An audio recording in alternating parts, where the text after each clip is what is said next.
देश की सरहद पर खड़ा एक और बेटा देश पर न्यौछावर हो गया।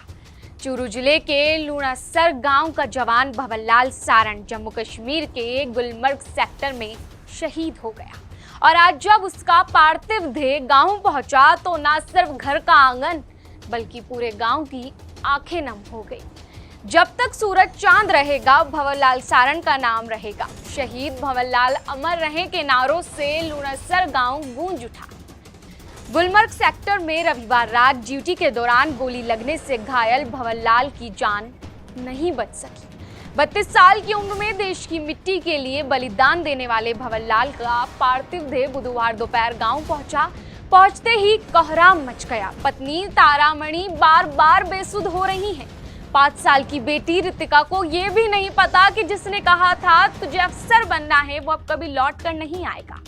पिता उमाराम और भाई मुकेश की आंखों में सिर्फ सवाल है, जवाब कोई नहीं। तिरंगे में लिपटा पार्थिव देह को अंतिम दर्शन के लिए रखा गया।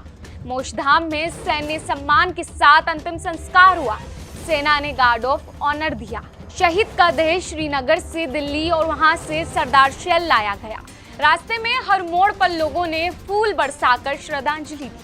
सरदार शहर के तिरंगा स्टेडियम से लेकर लूणासर गांव तक 45 किलोमीटर लंबी तिरंगा यात्रा निकाली गई। गांव के सरपंच ने बताया कि पहले परिवार को सिर्फ घायल होने की सूचना दी गई थी, लेकिन जैसे ही शहादत की खबर मिली घर का माहौल चीखों में बदल गया। 2015 में सेना में भर्ती हुए भवरलाल के जाने के बाद अब परिवार की जिम्मेदारी छोटे भाई मुकेश पर आ गई है। देश की मिट्टी के लिए जो लौ जली थी वो अब अमर ज्योति बन गई।